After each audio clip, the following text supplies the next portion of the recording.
बहुत बहुत स्वागत है एक बार फिर हमारे सारे दर्शकों का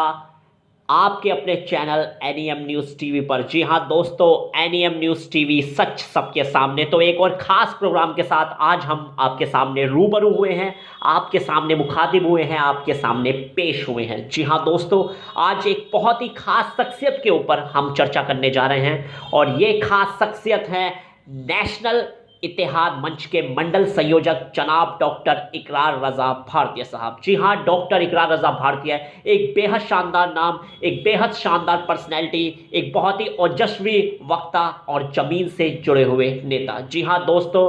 डॉक्टर इकरार रज़ा भारतीय साहब जो कि पिछले कई वर्षों से एक मुहिम से जुड़े हुए हैं और ये मुहिम है इत्तेहाद की मुहिम। जी हाँ, इस्माइल बाटलीवाला साहब जो कि मुंबई से बिलोंग करते हैं, वो पिछले 9 साढ़े 9 साल से इत्तेहाद की मुहिम को पूरे हिंदुस्तान के अंदर लेकर चल रहे हैं और उन्हीं के सबसे मुख्य सिपह सलाहकार जनाब डॉक्टर इकरार भारतीय साहब जो कि मुरादाबाद मंडल से लेकर लखनऊ तक इत्तेहाद की इस मुहिम में हर एक शख्स को जोड़ने का काम कर रहे हैं और एक इस्माइल बाटलीवाला साहब के हाथों को मजबूत करने का काम कर रहे हैं डॉक्टर इकरार रज़ा भारतीय। डॉक्टर इकरार रज़ा भारतीय ने ना सिर्फ मुरादाबाद मंडल के छोटे से छोटे नेता को इस मुहिम से जोड़ा है, बल्कि नेशनल लेवल के लीडरान को भी लखनऊ तक जोड़ने का काम कर रहे हैं और सिर्फ यही चाहते हैं कि इत्तेहाद की जो मुहिम इस्माइल बाटलीवाला ने छेड़ी है उसकी पूरी खुशबू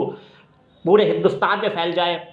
और हर एक शख्सियत नेशनल लेवल के जितने भी मुस्लिम लीडरान हैं वो इस एक मंच पे आ जाएं और मुस्लिम वोटर्स को उनका न्याय दिलाएं और उत्तर प्रदेश विधानसभा के चुनाव में एक नया विकल्प लेकर मुस्लिम वोटर्स के सामने प्रस्तुत हों। यही कोशिश इस्माइल बाटलीवाला की है और यही कोशिश लगातार कर रहे हैं डॉक्टर इकरार रज़ा भारतीय। पिछले 4 दिनों से लखनऊ में डेरा डाले हुए हैं और इन 4 दिनों में हर एक शख्स तक पहुँचने की उनकी कोशिश है, हर एक नेता तक उनकी पहुँचने की कोशिश है और कहीं ना कहीं इसमें कामयाबी भी मिली है क्योंकि लगभग 80 से 90% पार्टियों ने, चाहे वो क्षेत्रीय लेवल की पार्टियां हो या फिर नेशनल लेवल की पार्टियां हो, इन तमाम मुस्लिम पार्टियों ने अपनी सहमति जता दी है इस इत्तेहाद की मुहिम में शामिल होने के लिए। तो सफलता लगातार इन लोगों को मिल रही है, कदम चूम रही है और जैसे कि इकरार रज़ा भारतीय साहब ने कहा था और इस्माइल बाटलीवाला साहब ने कहा था कि लखनऊ से एक बहुत अच्छी खबर लेके आएंगे, तो फिलहाल लखनऊ से अच्छी खबर यही है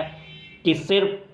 कुछ लोगों का आना बाकी रह गया है। बाकी तमाम मुस्लिम लेवल के जितने भी नेशनल लीडरान हैं, नेशनल लेवल के मुस्लिम लीडरान हैं या फिर तमाम क्षेत्रीय पार्टियां हैं, वो सब धीरे धीरे इत्तेहाद की मुहिम में शामिल हो रही हैं और इस्माइल बाटलीवाला के हाथों को मजबूत कर रही हैं और साथ में डॉक्टर इकरार रज़ा भारतीय जिन्होंने बेशकीमती काम किया है, वो लगातार मुरादाबाद मंडल के अंदर अपनी पैठ बनाए हुए हैं और हर एक शख्स तक पहुंचने का कार्य कर रहे हैं। मुरादाबाद मंडल के तमाम मुस्लिम लीडरांस को एक मंच पे लाने का प्रयास कर रहे हैं और सिर्फ यही चाहते हैं कि इत्तेहाद की ये मुहिम अपने चरम सीमा पर पहुंच जाए और इत्तेहाद की इस मुहिम ऐसी पहुंचे कि पूरे देश में इस मुहिम का जोरदार स्वागत हो, बस त्योहार की तरह पूरे देश में फैल जाए, पर्व मनाया जाए। यही कोशिश है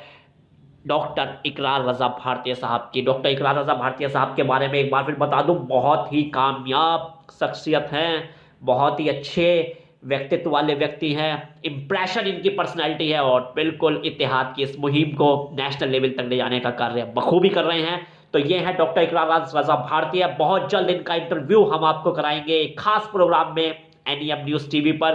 तो ये थोड़ी सी जानकारी हमने आपको इत्तेहाद की मुहिम से दी है कि इत्तेहाद की मुहिम कहाँ तक और किस हद तक कामयाब हो रही है। इस्माइल बाटलीवाला और डॉक्टर इकरार रज़ा भारतीय और साथ में इकबाल लोखंडवाला भी बहुत खूबसूरती के साथ लगे हुए हैं, पिछले कई दिनों से लखनऊ में थे। तो ये सभी लोग लगातार कार्य कर रहे हैं और देखते हैं कि आने वाले दिनों में कहाँ तक ये मुहिम जोर शोर से रंग लाती है, खासतौर से उत्तर प्रदेश के विधानसभा चुनाव में। तो ये था एनईएम न्यूज़ टीवी पर एक खास प्रोग्राम और एक और खास प्रोग्राम के साथ हम जल्दी मिलेंगे, आपको मुखातिब कराएंगे इस्माइल बाटलीवाला साहब के मुख्य सिपह सलाहकार डॉक्टर इकरार रज़ा भारतीय से। तो सब्सक्राइब कीजिए एनईएम न्यूज़ टीवी को, तब तक के लिए दीजिए हमें इजाज़त। बहुत बहुत शुक्रिया और देखते रहिए एनईएम न्यूज़ टीवी।